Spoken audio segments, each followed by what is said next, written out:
beberapa waktu yang lalu ada viral sebuah pernyataan saya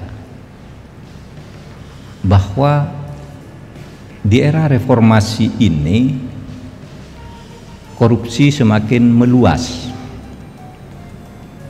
Korupsi semakin meluas.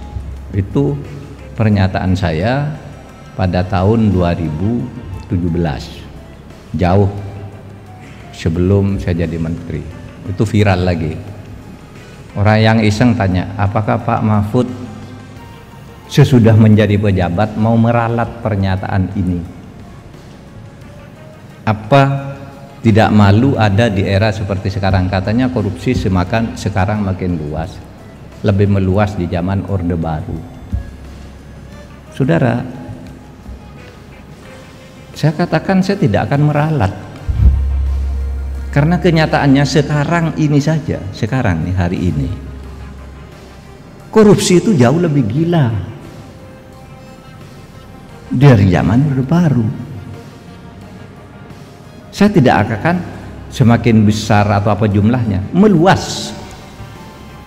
Nah, kan semua orang, bahkan dari pejabat, Pak Mahfud sendiri, MD mengatakan, ya baru sekarang korupsi itu melampaui Orde Baru dan ada di mana-mana. Jadi Mahfud MD juga tahu suasana ini kan. Itu artinya juga istana membicarakan hal yang sama, paralel dengan masyarakat sipil di dalam maupun luar negeri menganggap bahwa keadaan sekarang itu kayak orang sebut dulu istilah hamil tua gitu. Nah, kalau saya baca misalnya, semua analis menganggap, termasuk surveyor, Indonesia dikuasai oleh oligarki. Oke, saya lanjutkan logika mereka tuh. Bagaimana cara menghentikan oligarki itu? Oligarki akan hidup dengan memanfaatkan pelembagaan politik, jadi melalui pemilu yang resmi itu. Jadi kalau mau menghentikan oligarki, jangan tunggu pemilu. Justru pemilu itu tempat mereka beternak kan. Logikanya begitu kan. Nah itu saya ajukan dalil, kita analisis kemungkinan membatalkan oligarki dengan cara mempercepat perubahan politik. Sehingga oligarki kagok, dia belum bersiap, udah terjadi social unrest, perubahan itu, energi itu. Tapi kalau saya ngomong dengan analis politik dari UI, macam-macam universitas, LIPI segala macam, selalu cuma bilang, kan ini kita harus berpikir konstitusional. Nah kalau berpikir konstitusional artinya lu kasih kesempatan oligarki untuk merencanakan politik busuk, kan begitu kan?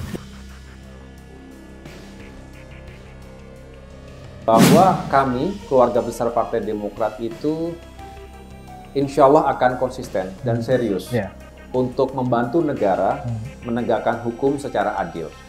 Terutama juga menyelamatkan negara dari kerugian-kerugian, penyelewengan-penyelewengan yang dilakukan oleh siapapun, individu atau kelompok, yang tentunya sekali lagi merugikan Indonesia, merugikan negara dan rakyatnya.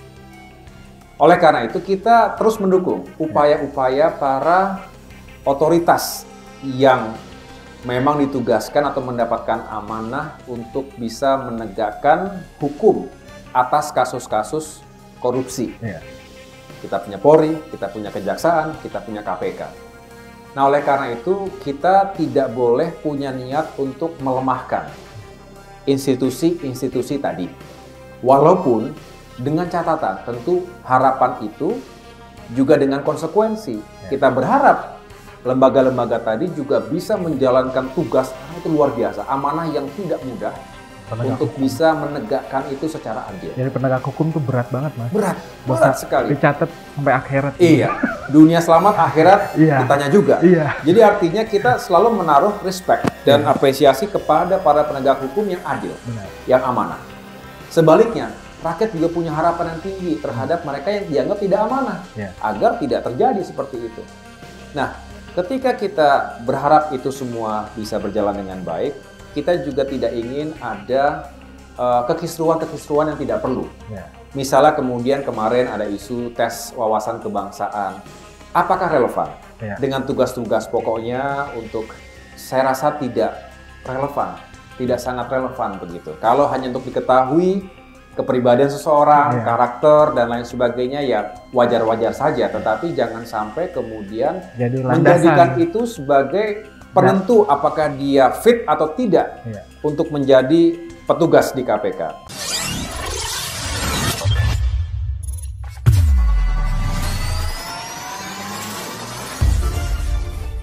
Menteri Koordinator Bidang Politik, Hukum, dan Keamanan, Mahfud MD, menyoroti secara khusus praktik korupsi saat ini yang dianggapnya semakin menggila.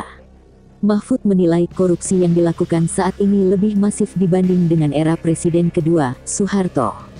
Korupsi semakin meluas, lebih meluas di zaman Orde Baru. Saya tidak akan meralat, sekarang ini saja korupsi itu jauh lebih gila dari zaman Orde Baru, meluas. Saya tidak akan bilang lebih besaran atau gimana, kata Mahfud MD saat menghadiri dialog terbuka tentang perkembangan situasi aktual politik, hukum, dan keamanan di channel YouTube Universitas Gadjah Mada, Sabtu tanggal 5 Juni tahun 2021. Selain itu, ia juga menyebut para koruptor bersatu untuk menghantam Komisi Pemberantasan Korupsi KPK. Koruptor-koruptor yang dendam dan koruptor yang belum ketahuan tetapi takut ketahuan ini sekarang bersatu untuk hantam itu KPK, kata Mahfud MD. Lalu menurut dia, ketika Presiden Joko Widodo atau Jokowi mengeluarkan peraturan perundang-undangan Perpu untuk merevisi Undang-Undang KPK, mendapat hantaman dari kanan dan kiri. Berikut 4 pernyataan Menko Polhukam Mahfud MD terkait praktik korupsi yang belakangan terjadi di Indonesia. Korupsi tidak melalui DPR, hakim, gubernur, melainkan terkoordinir. Hal tersebut juga terlihat bahwa Soeharto melakukan kolusi korupsi dan nepotisme KKN. Korupsinya diatur, memang korupsi betul Pak Harto itu KKN, maka ada TAP MPR pemerintah KKN, ada di Undang-Undang KPK bahwa pemerintahan lama ini adalah pemerintahan KKN. Jadi ini bukan soal baru, kita jangan takut bilang pemerintahan Soeharto itu KKN, dasar hukumnya bisa dibuka sekarang, cuma dulu terkoordinir, bebernya. Menurut Mahfud, saat ini korupsi bisa dilakukan masing-masing lembaga, mulai dari DPR, MK, MA, gubernur, hingga kepala daerah. Karena apa? Atas nama demokrasi. Dulu katanya Pak Harto tidak demokratis, sekarang kita susun demokrasi, ayo susun, sudah susun, saya bebas melakukan apa saja, pemerintah bebas melakukan apa saja, enggak boleh ikut campur, demokrasinya semakin meluas. Dulu korupsi itu Pak Harto buat APBN, enggak ada yang mempersoalkannya, ini APBN untuk negara jadi APBN, beber dia. Sekarang APBN belum jadi sudah dikorupsi, belum jadi dulu sekian triliun, oh ini PT ini urusan ini dibuat jaringan, dulu itu korporatif, sekarang enggak. APBN belum jadi sudah dikorupsi, tambah Mahfud. Dia pun mencontohkan seperti kasus suap APBN yang dilakukan oleh anggota DPR dari fraksi PAN, perjanjian proyek.